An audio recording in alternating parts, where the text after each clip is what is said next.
No. Oh, Now, I said yesterday that I thought Minnesota would win. I thought it'd be close, and it's kind of a pick 'em, but I thought Minnesota would win with Steph. Now, yesterday changed my mind on that because of what the Warriors are and what the T-Wolves aren't, which we saw yesterday. I think with Steph for 7 games, Golden State would have won this series. Now, of course, that's not going to happen. So, best case scenario, they're saying it's, grade 1, 2 weeks-ish. Drew Holiday was out a little less than 2 weeks, 3 games he missed. So let's say Steph can get back for game 6, because that's what the hope is in the Bay Area. Because right? they play Thursday, Saturday, Monday, Wednesday. Right. And then they got 3 days off until Sunday. Exactly right. So best case scenario I see is Warriors down 3-2.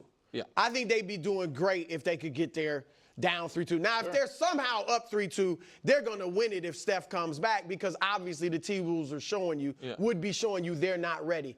What I'll say for Warriors fans out there, like, this is what has to happen to get to that scenario of down 3-2, or maybe if you can be up. Buddy Hield, who's streaky, has got to ride a hot streak. He has got to remain on this heater, right? First 6 games against Houston, he averaged, I think, 7 points. Yeah, and now he's been good. All right, last 2 games, he's averaged 28. He's got to stay hot, and Jimmy Butler has to remain great and be playoff Jimmy. Now, look, Butler carried 2 Miami Heat teams with not much help to the NBA Finals. All right, that first team, you had Bam, you had Goran Dragic. It was a young Tyler Hero in 2020 in the bubble. Second year in 2023, Tyler Hero was out. Yep. You had Bam Adebayo, Gabe Vincent, Caleb Martin, Max Strus, who was good. Yes, but averaged 9 points. I mean, so Butler has shown that he's special, obviously, in the playoffs. So he's got to be special like every game. And then, of course, like I said, Buddy Hield. But no, they can't win it without Steph. No, listen, I didn't think it was a mismatch, but I thought the Timberwolves were considerably better than the Warriors going into the series. Last night, obviously, the Warriors were exceptional defensively. And the Timberwolves had their second straight, in my opinion, kind of bad offensive game. Now, against the Lakers didn't matter. And if you want to add a little more for the hopium for the Warriors fans, they've been really good historically in the playoffs without Steph Kerr. Yeah. Now, those were, in my opinion, some of that was with Durant. Right, and the other ones were with Clay, because he missed time, I think, the 73-win season in the playoffs briefly. In fact, I know, because he came back, and in that game against Portland had 17 in overtime and screamed, "I'm back," in the en route to the finals. But here's the Warriors without Steph in the playoffs, 9-3. I mean, it's great numbers. Now again, that is a very different team than the one they have had post Durant. All of those, right? I assume came.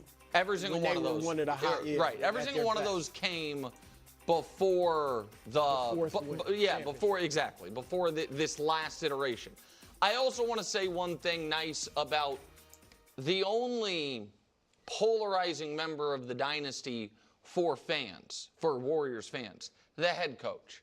He's awesome, man. And his ability on the fly to it's one thing if like the Cavs knew last night, we're out 3 guys. Right. You know what I mean? It's another thing when Steph is playing great, doesn't have like a lingering injury you're worried about, and just out of nowhere gets hurt, and all of a sudden you're pressing the playing 13 guys button and getting Pat Spencer involved, all of it. I think Kerr's awesome.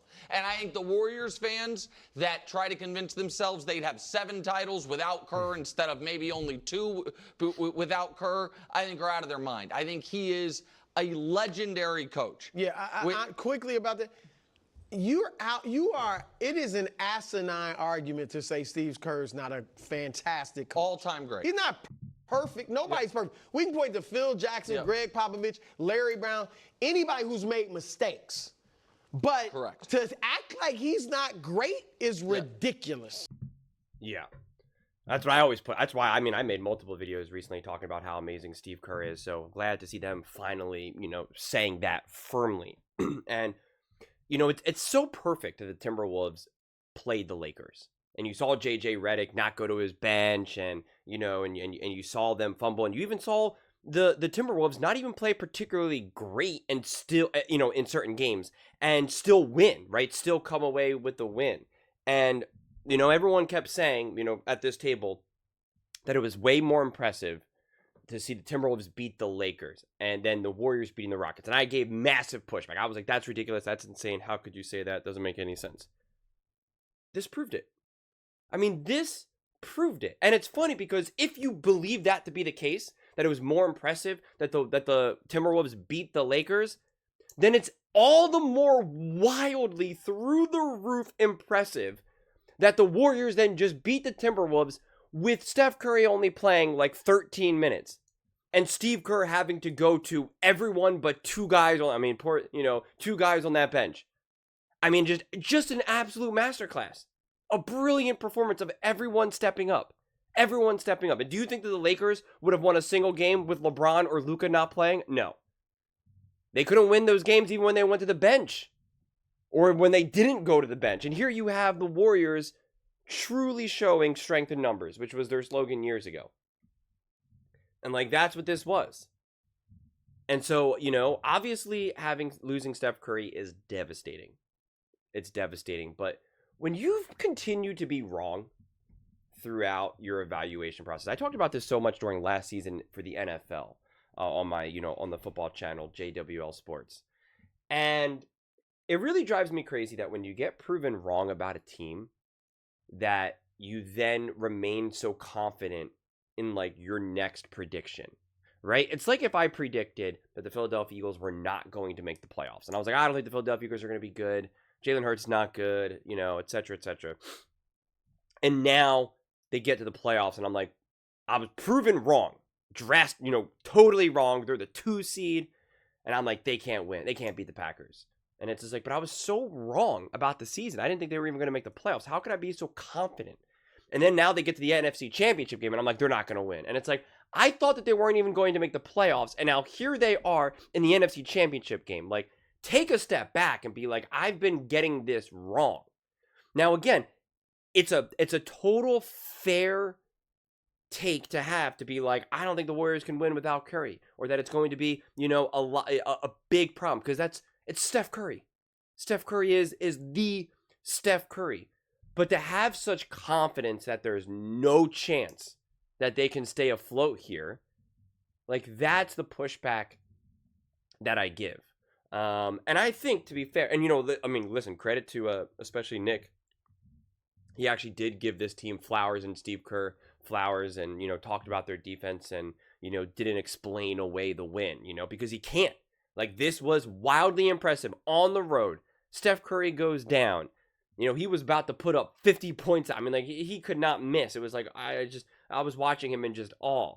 And you're just then he goes down, and you're like, oh, come on, man. It was deja vu with KD, honestly. And I was just like, oh my gosh, how's this happening? And it's a bummer, because I really believe what this game proved, that especially with Steph Curry, the Warriors absolutely positively can win it all. Not a doubt in my mind. So many people, after they beat the Rockets, they're like, oh, well, they can't beat the Wolves. And it's now at a minimum, they're set up to be just as good, to play the Wolves just as good as the Lakers, the team that everyone thought was going to be the most dangerous team. And that's without Steph Curry. That matters. So I really hope that Steph can come back, make this a series. And I really do hope at the end of the day the best team does win. I'm not rooting for any specific team, but it's I would hate if the Warriors were truly destined to win this series, but Steph goes down, so they don't, and it becomes too steep for them to climb out of that. Then we get robbed. We get robbed of what really should be, and that's part of sports, right? That is part of it. I'm not going to deny that, but it's just to me, winning this game was all the proof Warriors fans need. Even if they now lose the next 4 games, honestly, it's the silver lining of you all got it wrong. You were bailed out and saved that Steph Curry got injured, because this team was, 3 games away from the Western Conference Finals. And then like you think now that they're going to be scared of the Thunder or the Nuggets? Like no. And like they're going to be scared of the Celtics or the Pacers or the Cavs or the Knicks? No. You know, so like it's this game to me proved this is a team. This is a squad. You know, like they've been able to find ways to get it done, which is why I'm not going to doubt their ability to win without Curry. You know, I'm not predicting it. I'm not making any predictions at this point because like it's wild to me. This game was wild. You know, Colin before said like, oh, I don't even think the Warriors played that well, and I'm like, this game was insane. This game was. I'm watching this game and I'm like, it's wild to have Steph go down, and then they stretch the lead even more. And then the lead gets shrunk back down, and now it's like within, you know, I forget what was the closest it got. If it got to like 5 points or 6 points, like it got close. It definitely got down to single digits. I don't remember exactly. And you're just like, oh my God, are the Warriors going to end up losing this game? And it's like for any chance of the series, you got to win this game, right? You have this game in the bag. You got to come away with the win. And they did. Everyone stepped up.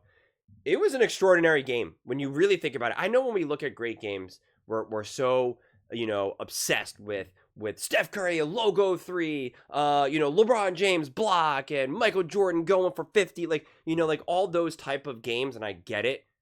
This actually was one of the best. I mean, like this game was sheer brilliance. And it's a shame because I feel like only Warriors fans could like actually really experience that. But if you're just like a more general basketball fan, like on the surface, you're like, well, what was so special about this game? And it's like, you have to just watch it. I mean, it was a masterclass. To see the players that were playing for the Warriors and to see how they were playing and the strings that Steve Kerr was pulling and the situational aspect that they were playing. I mean, like, it was brilliant. It was absolutely positively brilliant. And it was all the validation that the Warriors need. And it will be the ultimate silver lining if, unfortunately, they do now, you know, can't come out of this series because Steph Curry went down. But again, I still think that, like, I don't even think it's hopium. Like, I do think that there's a legit chance. But I think game 2 is going to be telling.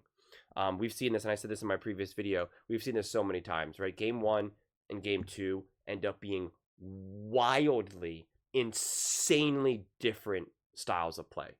I mean, we've seen this over the years again and again and again. The Timberwolves versus the Nuggets, the Timberwolves versus the Lakers, the Warriors versus the Rockets. I mean, we've just seen it so many different times. Like, and I said this also, like, it wouldn't shock me if game 2, Draymond Green in the first quarter has like 3 fouls. Like, that's what the refs always do. It's like, oh, this was a really tough physical game in game 1. Game 2, we're going to blow the whistle a ton. Like, I mean, it's just, that's literally what happened with the Timberwolves versus the Nuggets in their game 1. And they stunned the Nuggets. And it was just like, oh my God, what's happening here? And then it was like the next game, it was, you know, like that's when Jamal Murray was like having a fit and throwing stuff literally at the ref on the court and somehow didn't get suspended. One of the most insane things that I've ever witnessed. So it's just like, it becomes so wildly unpredictable. Jimmy Butler is obviously banged up. I talked about this as well. He's clearly also not 100%. He doesn't want the contact. He doesn't seek out the contact. He doesn't want to kind of, you know, carve through the lane, make a tough contorted layup, and then like fall to the ground. Like every time he hits the ground, he's definitely kind of like there's like a second where he's just kind of like, this hurt really badly. I just need a second, you know, just give me a second. And then he gets up. Like, he's obviously not comfortable. So it's just like, if playoff Jimmy is still in him, it's probably not 100% playoff Jimmy. It's probably like 90% playoff Jimmy. And that is where you do now need Buddy Hield to step up. And you do need Draymond Green to keep hitting those threes. I mean, like, he's knocking down threes. Like, he needs to keep doing it. You know, when GP is open in the corner, gotta knock it down. Moody cannot have a game like he had again. Like, he almost, I don't want to say he almost blew it, but like, he was not contributing in that game. Like, you know, he got entered in the game and you're immediately being like, oh God, get Moody out of this game right now. It is not working well for him at all. Kuminga, not the worst, also not the best. Like, when you see some of those players play, you can see how different it is. You know, when people understand the flow and the rhythm of a game. And even GP, you have someone like GP, and like, he doesn't want to shoot. He doesn't want the ball either. And he's a great player, great defensive player, makes the right decisions, but you can still tell, right? If he has the ball with like 7 seconds left in the shot clock, you're like, oh God, please just get it back to Draymond, get it back to anyone. And then, you know, you just don't want to keep falling into this situation where now Draymond Green has the ball with 2 seconds left in the shot clock. And like, you know, and Jimmy Butler's playing a little bit of a hot potato because, again, he's not 100% and he knows that. right? He can't play the style of game that he wants. So, I think stealing game 2 can mean so much. If they can go up 2-0, that would be massive. 1-1 starts to kind of give some angst to everyone involved. Going up 2-0, I think really radically transforms everything. You're up 2-0 and you're going to Golden State. It gives you obviously a greater cushion. You can literally just drop the next 2 games and it would really kind of be like no big deal. But I think even if you just go 1-1 and then just do everything you can to split in Golden State, then you're still in a great situation. I am not going to try to predict when Steph Curry's coming back. I'm not going to use Drew Holiday as a frame of reference or any other athlete. Like it's so different from player to player to player. You all grade 1 sprains and strains are not equal, quite frankly. So there's just no reliable way to really know, what will Steph Curry look like? How quickly can he come back? When he comes back, is there a risk that he can kind of tweak it again and then he's out for another 2 weeks? Like you actually have no idea. So there's zero reason to try to guess and predict what it will be, which is why I'd rather just focus on what can you do now. And you got to circle in big, thick, red pen, Buddy Hield, Draymond Green, Jimmy Butler, and you are going to now need the Moody's and the Kumingas, and maybe they get leapfrogged by like a post or someone else. I mean, listen, you saw you saw other players like step up. Like here's Pods, 3 points. That's not going to be enough. Looney, I loved Looney in there. Looney showed why he's has those rings and he knows how to play ball, right? I mean, obviously he's not KD out there. Obviously he's not Steph out there, but for any winning roster, he always has a spot, and the minutes that he put in absolutely proved it. Dude played 14 minutes and grabbed 6 rebounds, and they were crucial rebounds, even a bucket. Like it's all big time, man. It's all big time. Spencer, I mean, listen, he can look a little goofy, right? His shot can be a little wild and feels kind of like this dude doesn't know how to play basketball, right? And I get it, when you're watching it, you're kind of just like, oh man, what is going on here? But like, it's crazy that someone like him can feel more settled and step up in a bigger moment than like Moody or Kuminga. I mean, like that's what it can really feel like. And again, it's not like Kuminga played poorly. He hit his 3, which was great, but like, there were still some moments when you're just like, kind of like, I don't want the ball in Kuminga's hands right now. Like, please pass it to anyone else on the court right now. I need someone else to have the ball. And that's unfortunate. That really is, man. If Kuminga could just get settled, that's the thing. If Kuminga and Moody could just become who they're supposed to be, like, it's a wrap. They win the championship. They can win these games even without Steph. I mean, Steph could be playing 30 minutes. So it's like, can this be the moment that they rise to the occasion? Can this be the moment? Can they step up? But like, this is my point with someone like with Payton, right? Clearly doesn't have the level of athleticism and technically doesn't have the talent, at least offensively, as what a Moody or Kuminga, again, should have. There's a lot of shoulds here. But you have Payton, who understands how to play ball, who understands the moment, understands his shot versus not his shot. He understands that. He understands how to play winning ball and what his role is. And that's how you get an efficient 3 for 4, 2 for 3, 5 rebounds, 4 assists, and 8 points. That is wildly efficient. Wildly efficient. Compare that to Moody, who plays 9 minutes, 0 for 4, 0 for 1 from 3, and 0 points. And I think Moody maybe had like one shot that I was kind of like, okay, that's a good shot. You kind of just missed. I feel like the rest of the shots, I was kind of like, all right, we're playing too fast. We're forcing some stuff. A lot of what these other young guys do, and I'll kind of leave it here, is, the game gets sped up. Everyone's going fast. They think they're about to have a shot, but that shot gets taken away from them. And rather than just recognizing, okay, I thought I had a shot, I don't. I'm gonna stop. I'm gonna put both hands on the ball. I'm gonna roll around on my pivot foot for a second, and I'm gonna look for Draymond Green. Where's Steph? Where's Dre? Where's GP? Where's Jimmy Butler? But instead, they're like, no. I was supposed to score on this possession. I was supposed to get a shot off. I didn't have it. It got taken away. I'm still going to rise up and try to get it. I'm still going to force this shot up. And it's like, no, it's okay. It didn't work out for you, right? You had a 2-on-1. It didn't work out for you. It's okay. Rather you pass the ball back out, reset, than force a shot. But yet what I still see, and Moody doesn't do this as frequently, but he did it in this game. But you see it with Kuminga, you see it with Moody, you see it with a lot of these younger players, and it's like, guys, it's not that big of a deal. Just stop, right? Protect the ball, look around, keep the ball protected. Again, rock the pivot foot. It's like, it's not that big of a deal. And then find your man. This is 10-year-old basketball at this point. You just got to rebound at the other end of the court, at the other end of the floor. And now you need, where's the point guard? Where's the one? Johnny's one. Right. As soon as you get the rebound, you always give it to Johnny. Johnny's the one that always takes the ball up. Just make it very elementary. It really doesn't have to be more complicated than that. Dumb it down. But they just never do. They never do. And this is not just, for the Warriors. This is all around the league. It's just, they just get in their mind that they have to just force something up, and it kills you in the playoffs. Every possession, we see this in the playoffs. It's crazy. Basketball becomes football. Every single possession is a snap in a football game. Every single drive. I mean, it's just every bucket is crucial. Just look at the last 3 minutes of this game.